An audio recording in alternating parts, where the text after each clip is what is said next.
Bonjour tous les entrepreneurs, c'est Sébastien Makiko. Je vais partager avec vous cette expérience que j'ai eue au travers de mon frère, mon ami à moi avec qui nous avons grandi.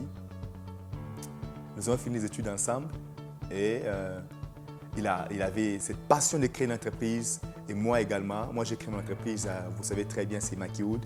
Lui aussi a créé son entreprise dont j'étais le nom. Il a créé avec ses amis, il a créé son entreprise. Vu que nous étions très proches, on échangeait. Il a travaillé 8 mois, 9 mois après, on le paye $400. Vous voyez, c'était une très bonne somme d'argent pour quelqu'un qui vient de finir les études. Il peut se stabiliser facilement ici en Afrique. C'est vraiment difficile de trouver un boulot où on te paye $400 directement. Du coup, comme ça, $400 et tu viens à peine de finir les études. Vous le savez vous-même qu'en Afrique, c'est vraiment compliqué pour trouver un boulot où on te paye $400. Du coup, c'est vraiment compliqué. Alors, il a eu cette opportunité d'avoir cette somme-là d'argent à la fin du mois. Alors, un moment, 8 mois après, 9 mois après, il revient. Il me dit, Sébastien, tu sais, j'aimerais arrêter avec ces boulots, vu que mon entreprise déjà commence à payer, ça paye. J'aimerais arrêter avec ces boulots parce que je pense que je vais m'en sortir. Je vais me battre. Vu qu'il suit aussi des vidéos de motivation sur Facebook, sur YouTube, d'autres motivateurs, il suit des motivateurs européens, américains. Et il continue à suivre. Il suit, même maintenant, il continue à suivre. Maintenant, il me dit, j'aimerais, comme d'autres personnes se sont en sortie, ils ont quitté leur emploi, ils sont allés se focaliser sur leurs propres entreprises. C'est pour lequel moi aussi, j'aimerais le faire aussi. J'aimerais aussi me battre pour mon entreprise. Il faut que ça tienne, il faut que ça marche. Il était motivé, il voulait que ça puisse marcher. Je lui ai dit, mon frère, c'est vrai que tu as vraiment raison de quitter ton boulot, mais tu n'es pas encore stable sur le plan financier. Tu dois savoir une chose. Pour quitter ton emploi, tu dois être stable sur le plan financier. Tu ne dois plus dépendre de ta famille, de qui que ce soit. Quand même, une somme qui pourrait te permettre de subvenir à tes besoins primaires pour avoir tes idées en place et bosser dur. Il m'a dit, oui, Sébastien, même si je ne suis pas stable, je crois que je vais y arriver. Ok, bon, je n'ai pas pu le forcer. Je l'ai laissé, il a quitté son emploi. Moi, ça m'a fait mal, je n'étais pas d'accord. Et 7 mois après, il revient et me dit, mon cher, notre entreprise ne produit pas comme avant.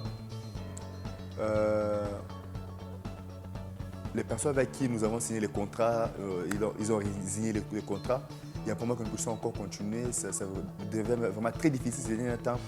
Même nouer les 2 bouts du mois, c'est compliqué. Même l'argent de transport, à manger, c'est vraiment très compliqué pour moi. Je ne sais pas comment m'en sortir.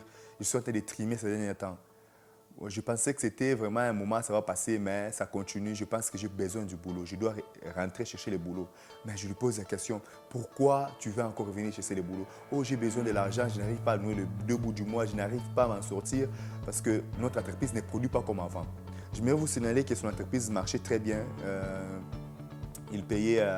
Il louait des locaux au centre-ville où il payait $500 les mois. C'est vrai que s'il dit que ça ne marche pas, ça ne veut pas dire qu'il n'y a pas d'entrée, mais il y a d'entrée. Mais cet argent sert à canaliser, à payer les loyers, les transports aussi des personnes, quelques stagiaires qui viennent chez eux. Vraiment, c'est vraiment une très jeune entreprise qui a presque 2 ans, je pense, 2 ans ou 1 année. Alors, moi, je l'avais conseillé de rester à son boulot, mais il avait quitté son boulot. Mais actuellement, il commence à chercher le boulot pour s'en sortir, pour se stabiliser financièrement. J'ai tiré une leçon par là.